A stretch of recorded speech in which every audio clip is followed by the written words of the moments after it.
Hello lovely beaders. Welcome back to my channel.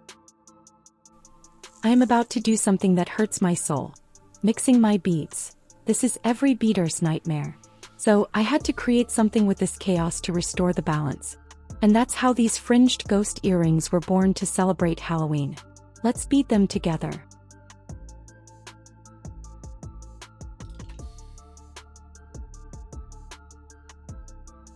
Here is the pattern for the base strip.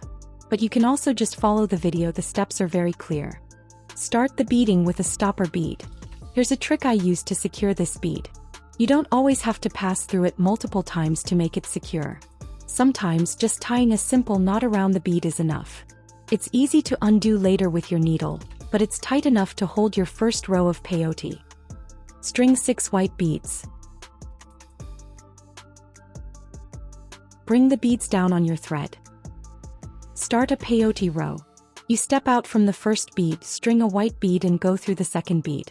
The new bead will sit on top of the first bead. Repeat 2 more times. Now you can see the classic peyote look. From now on, it's clear where to add the new beads. Start a new peyote row with white beads.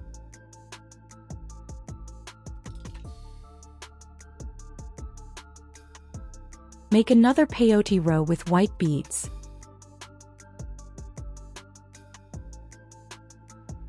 In this new row we start to create the eyes with the black beads.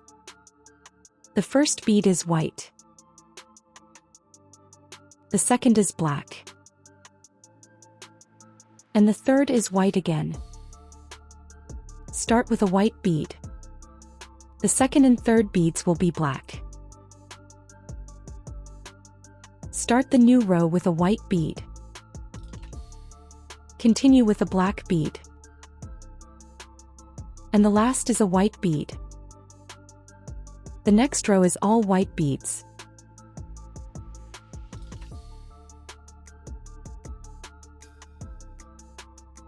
Start this row with a black bead. This bead marks the position of the mouth. Continue with 2 white beads. In this row string only white beads.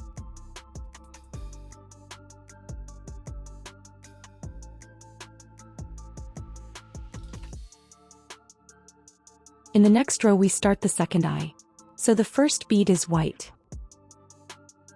But the second bead will be black. The last bead will be white again. The first bead will be white. Then string 2 black beads.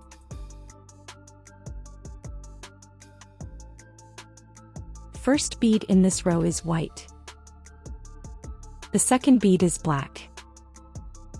And the third will be white again. We need a total of 14 beads on the sides to finish the strip.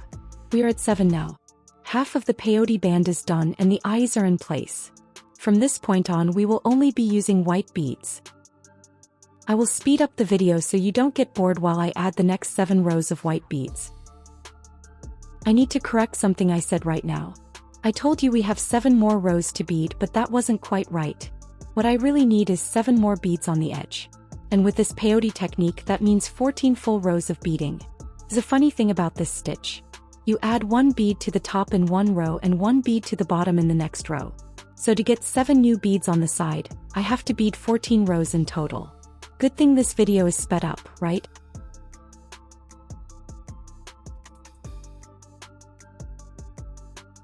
Here is the finished peyote strip. Make sure you have 14 beads on each side. The next step is to turn this flat piece into a ring by zipping the ends together. First, wrap the strip around the 8mm bead. Begin the zipping by pulling the 2 side beads together. You are exiting from a side bead. Go through the side bead on the other end of the strip. Then go back into the bead where you started. To begin the zip up, go through the opposite side bead again. With the corners joined, continue zipping the edges together. Go through a bead on one side then a bead on the other. Continue this until you reach the end of the strip. When you reach the end of the strip, secure these 2 side beads too. Turn back through the last bead on the opposite side. This makes the connection between the 2 side beads and prevents any gaps. Go back through the beads to the top side. We are going to form the top of the ghost's head.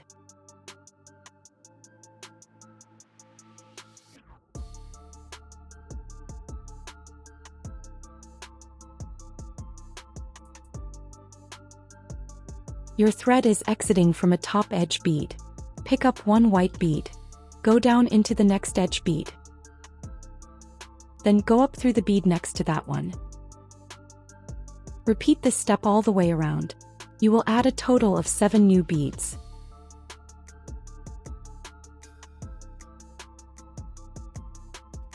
Let me explain this row a little bit better. We are adding new beads to the strip, but instead of lying flat, they will stand up at a different angle. You will also see a little space between each new bead. Don't worry, I'll zoom in at the end of this step so you can compare your work with mine.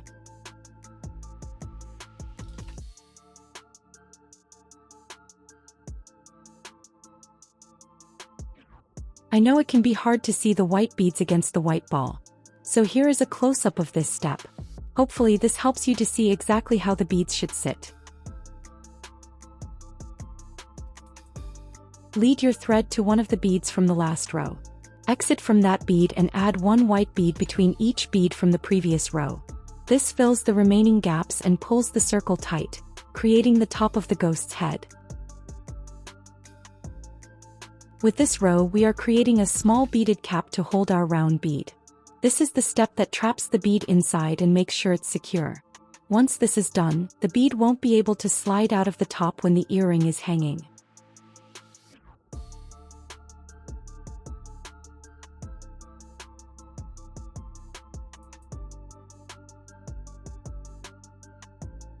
Once you have gone all the way around and filled every gap, go through this circle of beads at least one more time.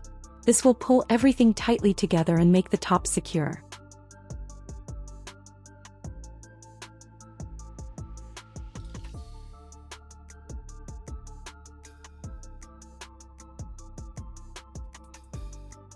After securing the top circle, you can weave in the thread and cut it off.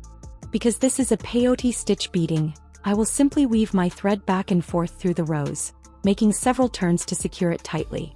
You need to turn and change direction at least 3 times. But it's not enough to just turn, you must also pass through some beads between the turns. From this point on, we will be using beading thread. The fringe needs to be soft and needs to flow nicely, which is why we are switching to thread now. I find that thread is too soft for the head part. It doesn't hold the nice, round shape and the ring would collapse. That's why I used nylon beading thread for the head, but for the fringe, using thread is essential.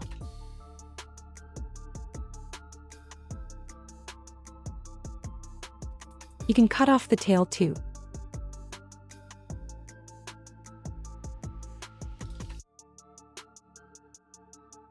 And the head of the ghost is finished. Now it's time to put the head pin through the head. It's much easier to do this step now before we add the fringe.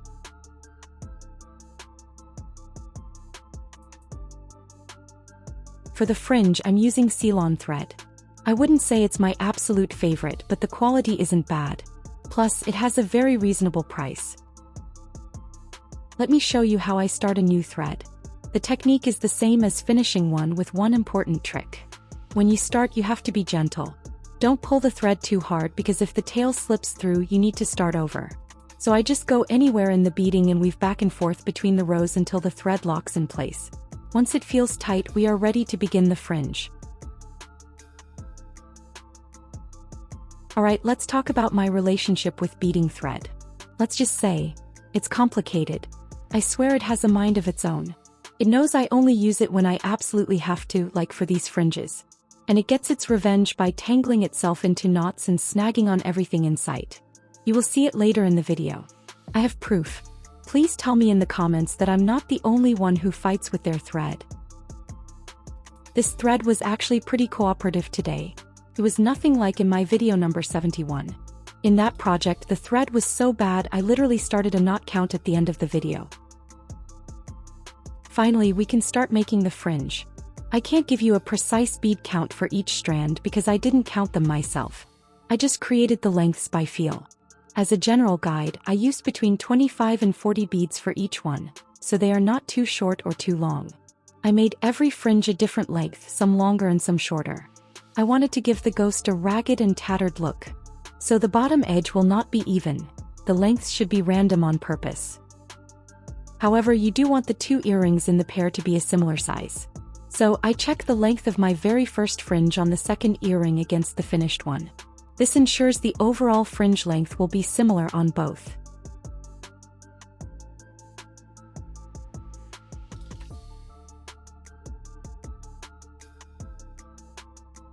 Once this strand of fringe has the right length, it's time to turn around.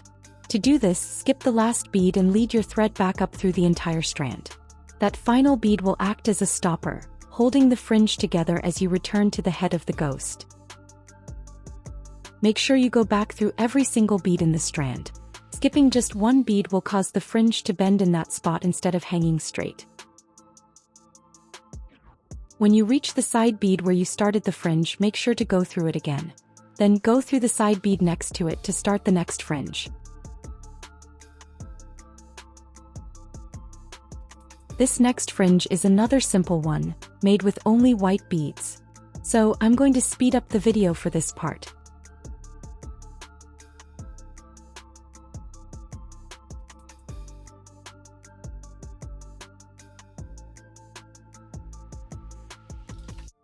Your next fringe starts from the bead next to the black bead that marks the mouth. This means it's time to start creating the mouth with the fringe. So for this strand, the first two beads will be black and the rest will be white.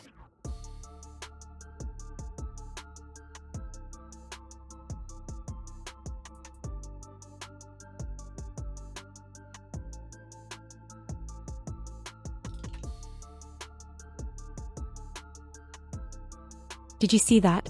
I almost forgot to step out from the next side bead. Your next fringe starts from the black bead that marks the mouth. Begin this strand with 3 black beads followed by the white beads. By the way, did you see my OCD acting up? I can't help it, I have to separate the beads as I go. Mixing them at the start has been driving me crazy this entire project.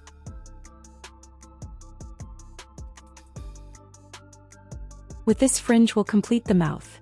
String 2 black beads followed by the white ones.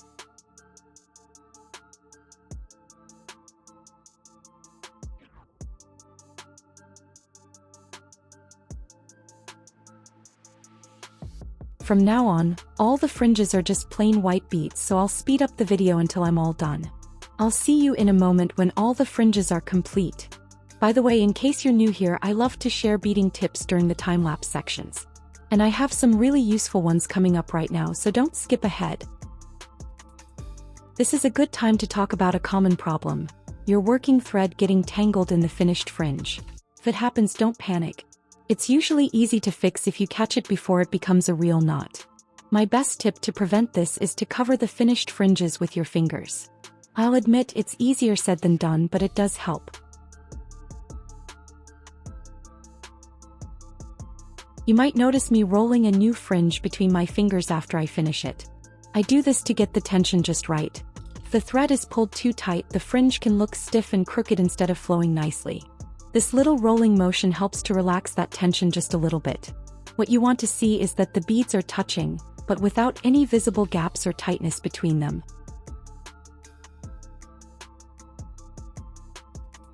You know, this technique of a peyote band with a long fringe might look familiar to some of you.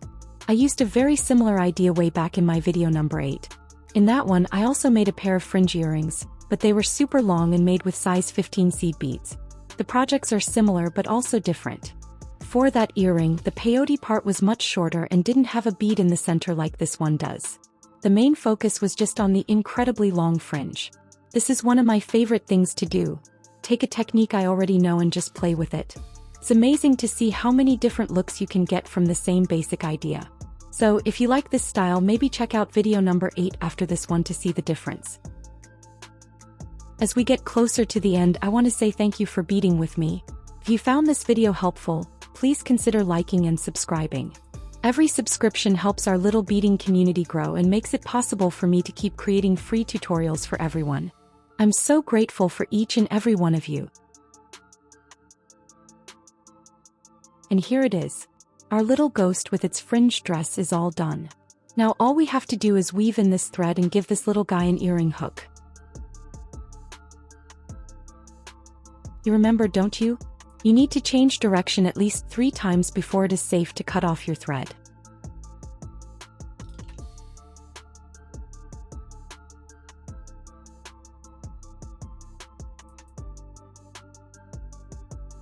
So, I told you the last step was to add the earring hook, which is super simple.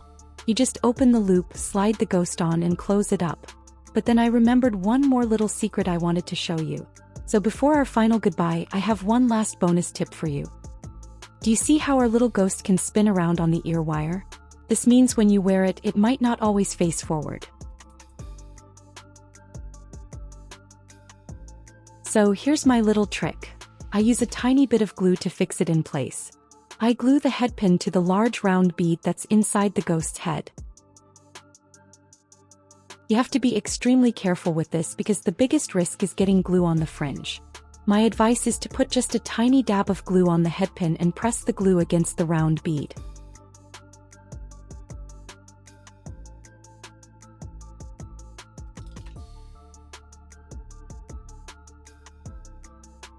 Repeat the gluing on the other earring too.